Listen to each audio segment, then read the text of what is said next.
Alrighty, so we're talking a little bit about a silent disco that you guys have planned for April 6th, which kind of is for the total solar eclipse that's coming in like the weekend full of events. Yes. So if people don't know what a silent disco is, can you kind of explain to them a little bit about it and kind of what it all entails? Absolutely. So for those who don't know, a silent disco party, usually if you go to one, you'll walk up and the crowd, everyone has on headphones. And most silent disco parties, you may have like 2 to 3 DJs, and your headphones have 3 channels on them. So 1 minute you could be listening to country, another station could be pop, another one could be hip hop. And so it's called silent disco because as someone walking up, you don't hear anything, but you'll see people dancing and singing, and you're like, none of it's matching. It's because everybody's listening to a different channel, which to me is the best part.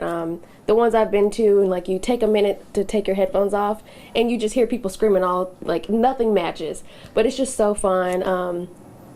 I mean, just the ability to change channels, and you see someone singing, you're like, you're not listening to what I'm listening to. Change channel, you're like, okay, I see. Yeah, so I love them. They're a lot of fun. It's a different way to get people out, get moving.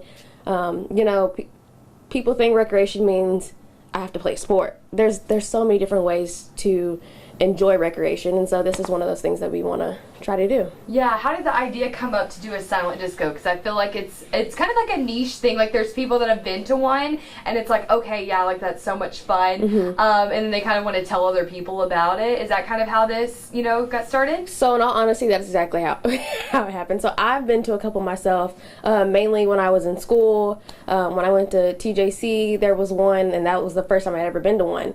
And I was like, I love this. And I was like, I think there's been like maybe 1 or 2 in Tyler that I've seen, but I was like, this will be a really fun thing to do. And, usually they're kind of like glow in the dark.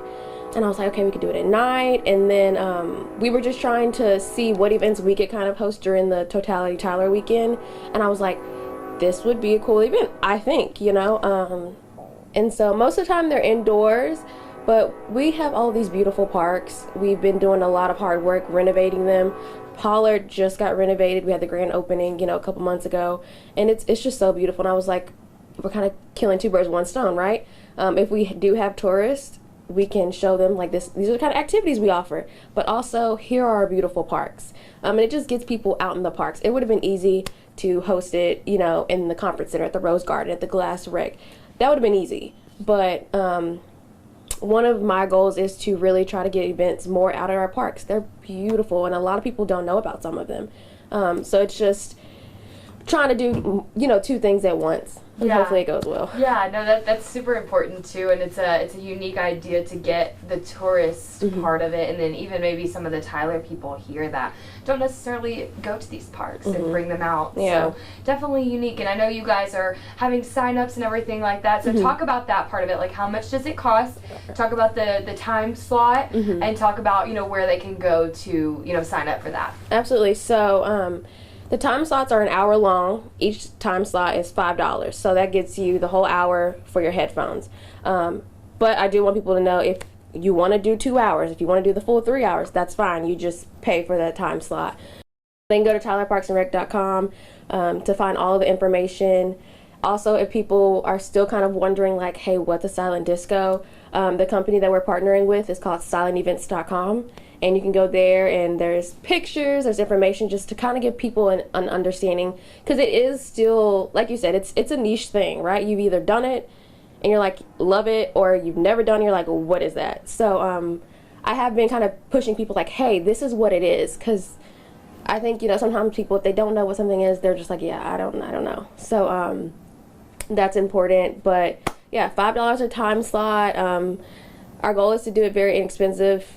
We want to get friends and family out, just have a good time. We're telling people to, come in their best glow-in-the-dark attire. We will have food trucks out there, of course, music, photo booth, just hoping for a good time. It's just trying to offer something new, because even though we work in Parks and Recreation, not everybody wants to go to a basketball game. Not everybody wants to do football, pickleball, whatever, There's people who want to be in a park and enjoy nature, but hey, I want to dance with my friends too. And so we've got this goal and this, this mission, that we're focusing on right now of just offering a variety of things. There's so much that can be done in a park, in a recreation center, and so just trying to tap into these different things to make sure that we're meeting the needs of all of our citizens.